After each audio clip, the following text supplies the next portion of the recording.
Seja bem-vindo a mais um episódio do Conexão Autista Podcast. Eu sou Liz Ribeiro e quero convidar você que ainda não se inscreveu no nosso canal para se inscrever. Ative o seu sininho de notificação para que toda vez que colocamos o conteúdo ali você possa assistir em primeira mão. Já deixe o seu joinha porque mais pessoas precisam receber o nosso conteúdo. E hoje eu tenho a honra de receber a Lara Frasson.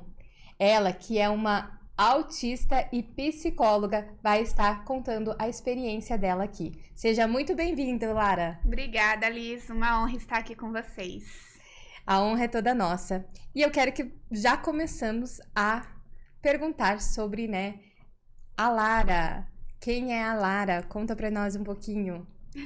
Bom, eu sou autista diagnosticada tardiamente. Eu já trabalhava na área quando recebi meu diagnóstico. Foi em 2021. E acho que eu descobri quem eu era verdadeiramente depois do diagnóstico, né? Eu sempre fui uma pessoa muito coração, assim, sempre o que era certo era, tipo, na minha cabeça, certo, né? Uhum. Era aquilo, e eu sempre fui muito fiel com todas as pessoas que estavam ao meu redor. Isso é uma característica boa, mas me trouxe muitos prejuízos ao longo da vida também. Por ficar presa, assim, a algumas pessoas, né? Eu sou psicóloga, sou formada desde 2020, mas trabalho com autismo desde o primeiro ano, desde 2016. Hoje eu sou especialista em análise do comportamento como supervisora, certificada internacionalmente e nacionalmente. Sou especializada em habilidades terapêuticas na clínica comportamental e comportamental infantil. Curso neuropsicologia. Então, já dá para saber um pouquinho aí qual é o meu hiperfoco, que é o trabalho. Que legal! E agora a gente quer saber um pouquinho, antes da gente entrar ali na parte profissional, o trabalho que você desenvolve com as crianças, que inclusive tem muita coisa para falar aí que é bem bacana. Eu gostaria de que você falasse um pouquinho da sua experiência antes de saber o diagnóstico, e aí depois a gente fala sobre pós-diagnóstico. Bom, acho que quando eu recebi o diagnóstico, né, eu falei pra minha mãe, como que você nunca achou que eu tinha alguma coisa? Eu fui uma criança sempre verbal, sempre funcional ali, de certa forma, mas tinha as minhas peculiaridades. Então, eu ficava horas embaixo da escada, brincando sozinha, desenhando na parede. Foi bem difícil meu início na escola. Eu entrei na escola, né, no prézinho, já sabendo ler, já sabendo escrever. E sempre tive uma autocobrança muito grande comigo mesma. Isso foi todo no meu ano escolar ali, na minha vida acadêmica, né? Na escola eu tive muita dificuldade de interação social, então eu escolhia uma pessoa que eu considerava ser a minha amiga e eu meio que tinha um hiperfoco naquela pessoa. E tudo pra mim era aquela pessoa, então eu dava presentes absurdos, eu fazia as provas, eu ia pra escola com uma bolsinha cheia de bala, porque eu tinha muita vergonha de chegar pra interagir com as pessoas. Então, eu levava, coisas para que eles viessem falar comigo e se aproximassem. E isso me trouxe, infelizmente, só amizades na época da escola por interesses, né? Sim. Não amizades verdadeiras. Mas, no geral, assim, eu vejo que eu sempre fui uma pessoa também muito persistente. Então, eu sempre quis dar o meu melhor em tudo. Pelo nível de perfeccionismo que o autismo traz pra gente, às vezes, né? Sabe o que eu achei interessante quando você falou essa questão de querer agradar os outros para que tenha uma facilidade ali, né, do relacionamento? Eu lembrei do meu filho, que ele, no ano passado, ele pediu para fazer o primeiro ano dele na escola, de primeiro ano, né, assim. Aí ele falou assim, mamãe, eu queria que meu aniversário fosse na escola, mas eu queria um bolo, assim. E aí eu tinha programado uma surpresa pra ele, eu falei, poxa, ele pediu tanto esse bolo e tal. Aí pedi pra minha irmã fazer o bolo. E quando ele viu o bolo, a minha irmã tava falando, nossa, esse bolo feio, não sei o quê. Ele viu o bolo, nossa, que bolo lindo, mamãe. Os meus amigos vão me amar. E me veio na cabeça justamente isso que você falou. Para você sentir, né, estar próximo, eu preciso dar alguma coisa para eles, e é isso que você falou. Aí vem as pessoas de interesse, o quanto as pessoas não conseguem entender essa parte. E você falando já, né, com a sua experiência diagnosticada autista, e eu falando ali que realmente o meu filho aconteceu isso, a gente consegue associar uma coisa na outra. Então isso é muito legal. Assim, você é filha única? Sou. Filha única. E assim, quando você falou pra sua mãe, o que ela falou pra você, assim, com relação a entender as suas dificuldades no passado? Porque também essa informação era muito difícil pra ela ali, né? Sim. Quando eu comecei a cogitar a possibilidade, e eu comecei porque eu falava no trabalho assim, meu Deus, mas isso que a criança tá fazendo, que o paciente tá fazendo, é óbvio que é por causa disso. E daí todo mundo me olhava, tipo assim, óbvio pra você só, né? E daí eles começaram a falar, Lara, vai fazer tua avaliação, porque você parece muito tal paciente. Daí eu fui. E quando eu comentei com a minha mãe que eu ia fazer, ela falou, tipo, não, é que não, isso é normal. Vem o estereótipo, né? Poxa, ela também, né, não sabia muito. Mas quando eu tive o diagnóstico, eu comecei a explicar pra ela, olha, mãe, eu fazia isso, porque é por causa disso. Lembra tal situação que eu briguei com fulano e eu surtei por causa daquilo? Então agora faz sentido. E daí foi clareando pra ela e pro meu pai, assim, né? E daí as coisas foram se clareando e eles aceitaram, assim, numa boa, né? Eu escolhi cursar psicologia depois que eu tive o diagnóstico de um priminho meu. Eu tava no ensino médio, ele foi diagnosticado e sofreu muito com a questão da inclusão. A escola não permitiu que ele ficasse, foi bem difícil. E eu me apaixonei lá pelo autismo. Então, quando veio, né, a suspeita, assim, todos comparavam, tipo, não, mas veja, o teu primo é de outro jeito. Porque o caso dele era mais moderado. E daí depois fez muito sentido, assim, pra toda a família. Então, todo mundo aceitou conforme eu fui explicando e mostrando pra eles, né? Que na época não tinha muito essas informações, então eles não viam isso, né? E aí você indo atrás dessa busca, explicando, fica muito mais claro, né? Entender. E a comparação, a gente fala assim, é inevitável não se comparar, né? A gente fala que não é bom comparar um ou outro, sim, porque cada autista é único, cada pessoa é única, né? Então, por isso que a gente fala não ficar se comparando. Os níveis, de suporte, um é diferente do outro, mas assim como todas as pessoas, uma é diferente da outra, né? Sim. Então, é essa comparação que a gente fala. Exato. Mas com relação ao atraso ali, né? Isso aí como a gente... o próprio neurologista fala, você tem que seguir ali o desenvolvimento da criança, né? Para você poder realmente fazer a comparação científica. Sim. Né? Isso precisa ter. Não comparar uma criança com a outra, mas uma criança com a outra já alerta, já liga a luzinha vermelha para que você se atente e vai buscar, né? Exato. Então, você recebeu esse diagnóstico e aí todo mundo compreendeu. E como que foi, assim? Eles te acolhem, te ajudam? Como que é isso, essa questão? Sim. Hoje a minha mãe, ela vai eu na fila preferencial, o pessoal questionando, né? Mas você não parece autista. Cheio de pessoas questionam. Daí ela já fica com raiva, já quer arrumar briga, já quer me vender.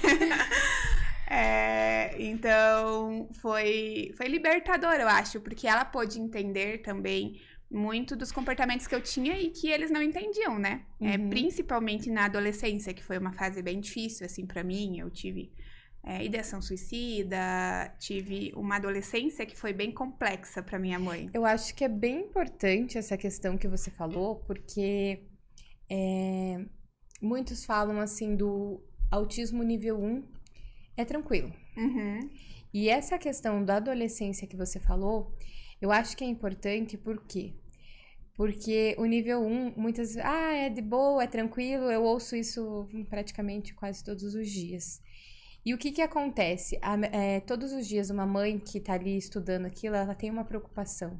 E a preocupação é justamente na questão da adolescência. Quando a criança é desassistida, e eu falo, às vezes eu vejo crianças, né, que tendem a ter um diagnóstico e as mães não buscam ajuda, e me preocupa muito na adolescência, porque o meu filho tem algumas situações que ele, às vezes, se tranca dentro do guarda-roupa, né, de brinquedos. E aí eu tô ali pra ajudar ele, pra que ele saia daquela situação. E na adolescência isso pode piorar muito. E muitas pessoas falam assim, mas o nível 1 é tranquilo. E a adolescência, e tudo aquilo que ele vai passar.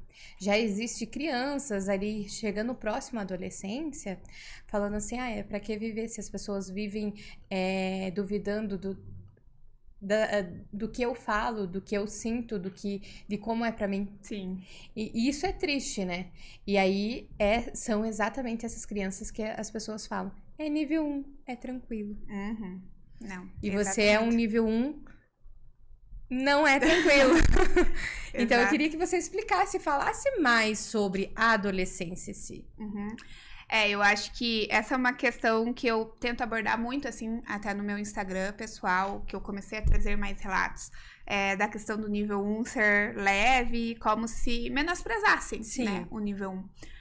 Mas a adolescência, assim, pra mim foi a pior fase da minha vida, foi muito difícil, porque a adolescência por si só, para um adolescente típico, ela já é toda conturbada. A gente não sabe o que faz, toma decisão errada, é impulsivo. Pra gente, isso vem 1 trilhão de vezes mais intenso. A gente não tem o filtro social, a percepção social que as outras pessoas têm. Então, imagine, eu estava lá no auge da minha adolescência, com a minha dificuldade social e de entender, me colocar no lugar do outro. E eu estava no meio de vários adolescentes que não sabem nem o que estão sentindo uma coisa agora, do nada muda, do nada vira a cara, que se eu falar de tal jeito, eu já me odeio, eu sou a inimiga. Então, foi muito traumatizante pra mim. Eu lembro que eu falava pra minha mãe que eu ia tirar carteira de motorista só pra ir na saída do colégio e atropelar as pessoas. Porque eu sofria, eu não sabia lidar com aquilo. Então, eu tive uma depressão muito profunda. Tive que fazer... Foi quando eu iniciei minhas terapias, né? Não tinha o diagnóstico, mas eu iniciei minha terapia nessa fase. E foi muito difícil saber lidar com tudo, mas eu acho que o principal é por conta disso. Porque tudo se intensifica muito na adolescência, naturalmente, e pra gente isso vem 1 trilhão de vezes mais forte, né? Então, eu tive que aprender a lidar com a TPM, com menstruação, com as relações sociais, que são muito difíceis, ter que interpretar por que eu não podia agir de tal jeito, ou porque, na minha cabeça, ser amiga era fazer de tudo pela pessoa, era estar do lado, e quando a amiga não fazia isso por mim, eu já automaticamente relacionava como, o problema sou eu sou uma pessoa horrível, eu não sou uma boa amiga, eu não faço as coisas certas. E isso vai só se acumulando e traz um sofrimento muito grande. Então, eu prezo muito com os meus pacientes, principalmente na pré-adolescência, sabe? Para começar a criar essa autopercepção com eles. Para tentar trabalhar principalmente a flexibilização cognitiva, para eles interpretarem assim, olha, talvez as pessoas vão agir de determinada forma, vão falar determinadas coisas de você, porque eles interpretam dessa forma, não quer dizer que é a realidade, você também pode flexibilizar isso, pra gente capacitar isso antes e tentar evitar que ali nos 14, 15 anos, que é o pico dos hormônios e dos conflitos, a gente consiga estar um pouquinho mais estabilizado. Mas sem dúvidas, acho que a área que a gente tem que ter mais atenção pro nível 1, porque é onde a gente tem maior crescimento, né, de ansiedade, depressão e ideação suicida. Nossa, é muito interessante, é uma informação muito valiosa, né? É uma explicação bem clara e vindo de você, que estuda, não só estuda, mas como já passou por isso e sabe que, sim, os pais têm que ter total apoio. Os pais, sim, têm que infelizmente, ouvir coisas da sociedade que não são fáceis de ouvir, mas principalmente focar naquilo que é o bem-estar do seu filho. E que ele pode ter um futuro brilhante ali, né? E se a gente Sim. deixa isso de lado, acaba deixando daquela criança, adolescente, ser quem é e saber que ele tem total apoio. Que vai passar por dificuldades, mas sim é possível passar e superar e ajudar muitas outras pessoas, né? Sim. E pra você, assim, nessa área da psicologia, quando você entrou ali, você se descobriu já atuando. Uhum. Você sente que você sofre preconceito por atuar? Como que é? Ou não? Você aceita bem? Como que é isso pra você? Depois que eu tive o diagnóstico, eu tive muito medo, né, Uhum. de contar para as famílias, de expor o meu próprio diagnóstico, até porque eu pensava, poxa, eles vão achar bem um estereótipo, eles vão achar que eu não sou capaz de atender os filhos deles, porque eu vou ter as mesmas dificuldades que os filhos deles. Então, eu demorei 2 anos para contar, desde que eu tive o diagnóstico, para as famílias, sobre o meu próprio diagnóstico, e foi a melhor coisa que eu fiz, porque daí o que eu comecei a receber de feedback era: não, mas me explica o que passa na tua cabeça, o que você sente, como eu posso ajudar ele para que ele não viva como você viveu. E acho que o mais gratificante, assim, para mim, foi quando eu contei pros pacientes. Uhum. Porque, principalmente ali, 11, 12 anos, que tá começando a desenvolver a sua personalidade, e eles começam a se sentir perdidos em comparação ao grupo, começam a perceber que são diferentes e começam a viver principalmente o bullying, eles olhavam assim pra mim, tipo, meu Deus, então eu me sinto acolhido, né? Tipo, então tá tudo bem. Ai, Eu que estou bom, falando com tia a pessoa Lara. certa. Exato. Então eles vinham, eles me abraçavam, eles perguntam: mas, tia Lara, você viveu isso? Como que você lidou? O que eu posso fazer? É a coisa mais linda ver eles fazendo essas reflexões. Nossa, que legal. Baseadas no que eu falo, assim. Né? E a gente ouve muito na faculdade. Você não pode trazer relatos pessoais para a sessão. Mas para eles, eu vejo o quanto isso faz diferença. E daí eu volto, tipo, 2 semanas depois, eles vêm e falam: tia Lara, eu fiz o que você falou e deu certo, eu consegui fazer um amigo. E daí eu fico, choro com eles, abraço junto. Nossa, muito legal isso. Sim. Então foi uma questão de acolhimento ali. Você acolheu eles e eles te acolheram e acharam isso maravilhoso, né? Nossa, muito legal. Sim. E eu quero que você fale um pouquinho, porque eu já participei, né? Uhum. E eu acho muito legal a questão do grupo de mães, que você tem um grupo de mães, onde você passa a educação positiva, né? E gente, é muito legal. Eu convido vocês a conhecer mais o perfil da Lara e conhecer esse grupo. Para quem é de Curitiba, tem grupo presencial. Fale mais um pouquinho desse grupo.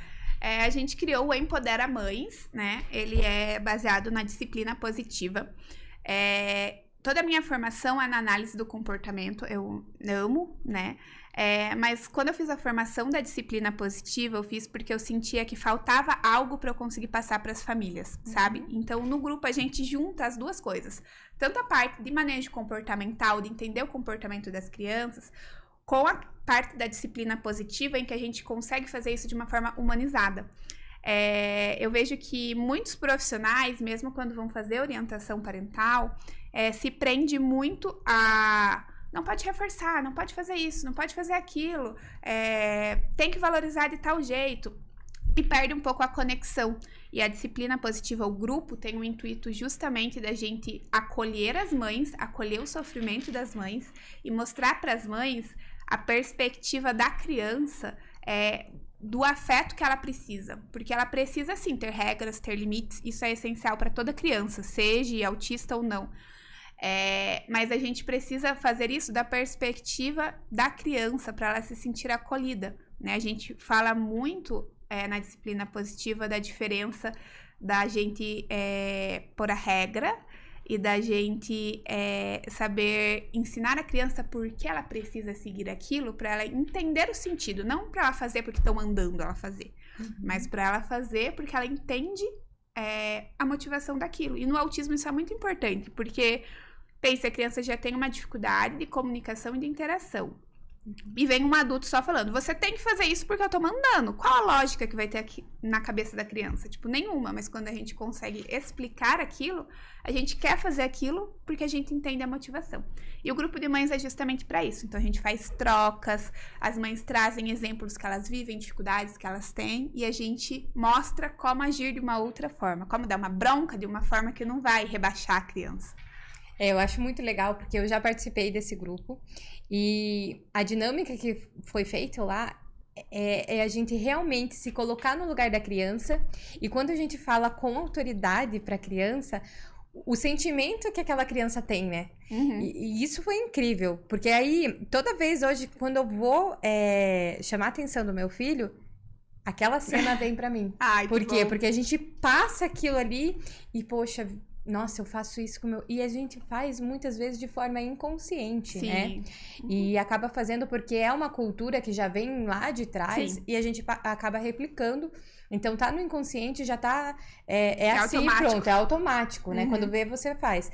Só que daí, quando a gente passa por essa situação e se coloca no lugar da criança, aí você vê o quanto é importante você ajustar a sua comunicação ali e a educação. E o quanto efetivamente não funciona, né? Ser rígido. Exatamente. A criança acaba tendo medo, né? É o medo. E aí, eu sempre falo assim, você quer uma criança com medo de você ou com respeito? Né? E é isso que as pessoas não entendem, né? Tem muita gente ainda, até próprio da família, de próximo da gente ali, que acha, não, tem que fazer assim, o negócio falou 1, 2, 3 vezes, não obedeceu, vai na chinelo mesmo. Sim. E não é assim, né? É assim, você tá só fazendo com que a criança tenha o medo de você. E se sinta insuficiente, né? E a gente a mesma coisa quando inseguros. eu leio muito sobre isso, até para conversar com as mães, né? Com relação a assim, você se colocar no lugar do outro, pensar da forma que você gostaria de ser tratado. Eu quero ter um filho que me respeite. Mas primeiro eu tenho que respeitar o meu filho. Sim. Né? Uma vez até eu li um livro, não lembro o nome do livro agora, mas eu li o livro que falava bem assim. Muitas vezes a pessoa, os mais antigos pediam bênção, né? Pede bênção pro fulano, pede bênção pro ciclano. Ô, seu mal educado, você não vai pedir bênção? E às vezes o próprio tio não tem aquele respeito pela criança e a criança não se sente à vontade para pedir bênção. Mas é mal educado. Mas quem será que está sendo desrespeitoso? A questão de pedir bênção não é a falta de respeito. Sim. Né? Às vezes obrigar a criança a fazer aquilo que talvez ela não tenha entendimento, a outra está até desrespeitando ela, não vai fazer com que crie o respeito. Vai fazer com que ela crie o medo. Eu estou fazendo isso obrigado, né? Exato. Então a gente tem que tomar muito cuidado e é muito interessante essa questão. E muitas pessoas falam que isso é mimimi. Eu tenho um exemplo que eu sempre passo para as mães, que é você tá aí mexendo no teu celular. E daí eu vou chegar aqui, vou tirar o celular da tua mão e vou falar, você vai agora tomar banho, porque eu tô mandando que você vá tomar banho agora, né? Você vai querer tomar banho? Obviamente não, você vai querer fazer o que você tá fazendo. Então a gente tem que saber respeitar o espaço da criança também. Ela também é um ser humano, mesmo sendo um mini ser humano. A gente tá moldando a personalidade dela. E se a gente agir assim, ela vai ser um adulto que vai agir como, né? E isso faz toda a diferença também, porque eu já fiz esse teste. Antes eu falava pro meu filho, desliga a TV e vai tomar banho. É agora, eu tô falando que é agora. Ou eu ia lá, pegava e desligava.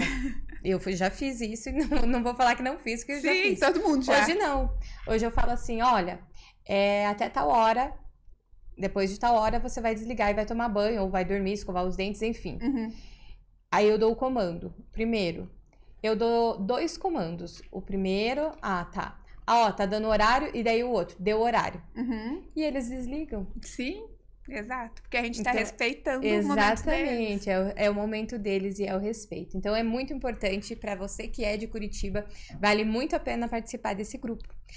Mas a Lara não tem só esse grupo, esse ano tem um outro grupo que você tá montando, né, Lara? Conta pra nós. Isso, pensando justamente nessa questão das experiências e do quanto a minha vivência, eu vejo que tem colaborado, né, nos casos de muitos pacientes, estamos criando um grupo de apoio a mulheres autistas. Olha que legal. Então, a ideia é justamente a gente se reunir a cada 15 dias ou uma vez por mês, dependendo da disponibilidade do grupo a ser formado, para que a gente faça as trocas, né? Então, todo encontro a gente vai sortear, digamos assim, vai elencar um tema que elas querem falar, que foi difícil, que não sabe lidar, né?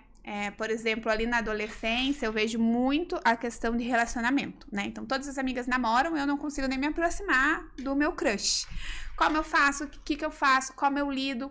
É muito comum a gente ver adolescentes, eu, inclusive, vivi isso, de ter hiperfoco na pessoa, né? E se envolver, assim, num relacionamento abusivo, né? O nível a probabilidade da gente se envolver num relacionamento abusivo é muito alta. Não só em namoro, mas também em amizades mais tóxicas. Sim. Então, a ideia do grupo é essa, para que a gente troque experiências e que tanto eu quanto as outras meninas consigam dar modelo de... Ok, mas e se você tentasse fazer assim? E se você tentasse lidar de tal jeito? Eu fiz assim e não deu certo. Pra gente fazer realmente essa troca e modelar o comportamento no manejo social. E a gente vai dividir ele em 3 faixas etárias, né? Então, ali os pré-adolescentes, de 11 até 15 anos, de 11 até 14, que eu acredito ser a faixa etária mais importante, porque a gente consegue antecipar, pegar o início dessas relações e já modelar como lidar com esses conflitos na adolescência posteriormente. Um grupo de 15 a 18, que a gente vai pegar bem questão de vestibular, estresse, os relacionamentos. E daí o grupo mais de 18 para faculdade, vida adulta, realmente, como a gente pode estar lidando com isso. E eu queria saber, eu queria que você falasse um pouquinho sobre o relacionamento, porque hoje a Lara é casada, né? Como que foi pra você a questão de se relacionar com alguém? Como foi isso? Pra você foi difícil? Como encontrar a pessoa que vai se encaixar ali com toda a sua rotina, com todo o seu... Foi muito difícil. Foi muito difícil. Eu sempre fui muito precoce, acho que é uma característica nossa, talvez. E como eu falei, né? Eu hiperfocava nas pessoas. Então, eu tive muitos paquerinhas, namoro na adolescência, que eu ficava muito fixa e acabou sendo relacionamentos abusivos. Eu tinha a ideia fixa de ter um namorado. Então, eu vivia só pra isso. E, posteriormente, conforme eu fui crescendo, entrei na faculdade, assim, fui sofrendo muito. Cada vez que eu ficava com o menino, eu achava que era o amor da minha vida, que eu ia casar. Obviamente, não era. E vinha a frustração, eu chorava, tinha crise, achava que eu era a pior pessoa do mundo, nananã. Aí eu entrei na faculdade e o meu foco parece que mudou de ter um relacionamento, porque todas as minhas amigas tinham namorado, pra eu vou ser uma mulher rica, empoderada, vou fazer inseminação artificial, não preciso de homens. Mudou totalmente. E quando isso aconteceu, o meu marido entrou na minha sala de aula. E daí eu bati o olho nele e falei, eu quero conhecer ele. Foi a única vez na vida que eu tive a iniciativa de me aproximar de alguém. E daí a gente não se largou mais. Olha só que interessante. Na hora você já mudou aquele pensamento da rica, empoderada. Sim. Inseminação, tudo mudou. Em partes. O rica e empoderada ainda existe. Isso aí. E como que é hoje a rotina de vocês? Eu sigo você nas redes sociais e vejo, assim, que algumas coisas que você posta lá, muito interessante, né? Questão de fazer comida. Sim. Bom, o Lucas, ele é psicólogo também, né? Então, acho que isso facilita um pouco na paciência dele comigo.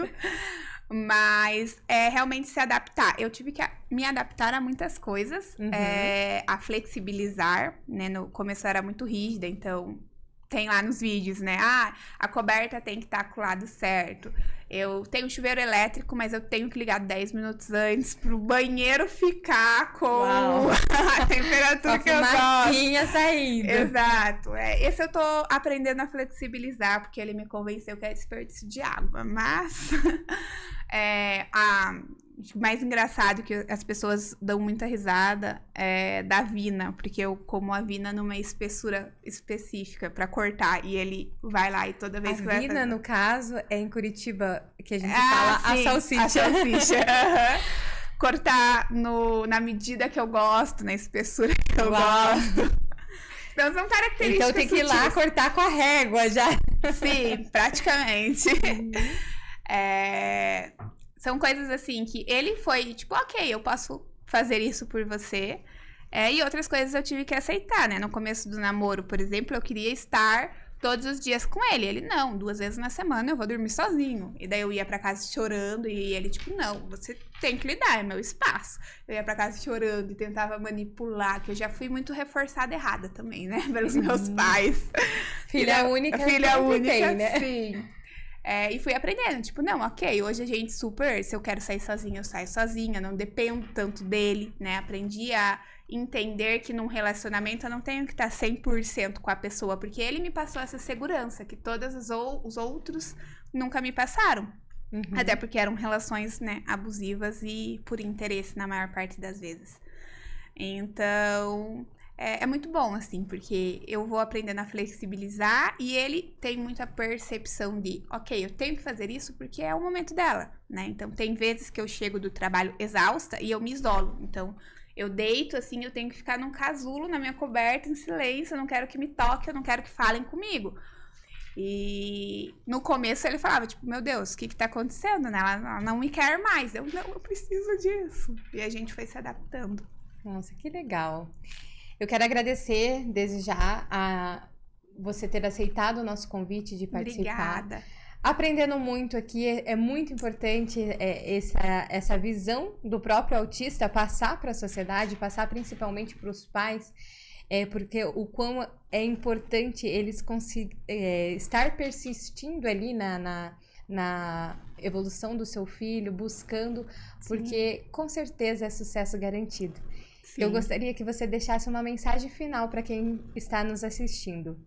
Bom, eu acho que o principal, assim, é tentar olhar o autismo pelo olhar do autismo, né? A gente prega muito na nossa sociedade sobre a empatia, mas o que a gente está fazendo verdadeiramente com nós, autistas, é tentar encaixar a gente ainda no mundo do jeito que ele é. Quando, na verdade, a gente precisa aprender a entender a nossa visão, a nossa percepção, porque a nossa percepção, ela não é errada, né? Ela é uma percepção diferente. Então, eu sempre passo isso para as famílias, acho que a gente até falou um pouquinho disso aqui, Sim. Né? Aprender a olhar com o nosso olhar também é importante. E saber respeitar, né? Que é o principal. É o importante, né? Respeitar. A gente fala muito do autismo, que é algo que se estourou bastante, e muitas pessoas falam, né? Agora é moda, mas não é moda. O autismo está aí, a gente precisa respeitar, e isso é muito importante, essa fala sua, sim, e esse olhar seu, olhar de realmente um autista. E eu fico muito feliz, eu mesmo como pessoa, fico muito feliz de poder conversar com uma pessoa que é autista, porque eu consigo compreender cada vez mais meu filho, que ainda é uma criança, mas eu consigo ter um olhar para ele. Poxa, a Lara falou isso para mim e eu vou dar uma atenção melhor, redobrada para ele. Sim. Então, isso é muito importante, a gente ouvir cada vez mais vocês. Muito obrigado, parabéns pelo seu trabalho, que seja assim... que seja um grupo assim de muito acolhimento, né, que é importante para essa comunidade autista, esse olhar para eles, esse olhar diferenciado. Mais uma vez, muito obrigada. Obrigada a vocês. E eu quero agradecer você que nos assistiu até aqui.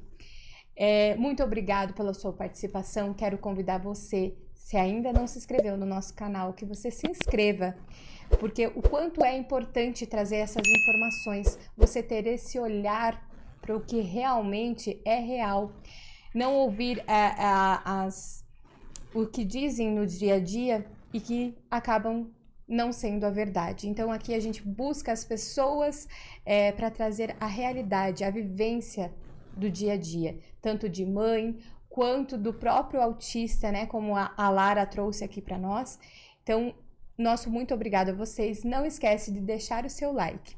Eu sou Liz Ribeiro, sou terapeuta comportamental e também faço um trabalho focado ao emocional das mães. Então, o quanto é importante ter o equilíbrio emocional para lidar com esses desafios diários. Muito obrigado e até a próxima!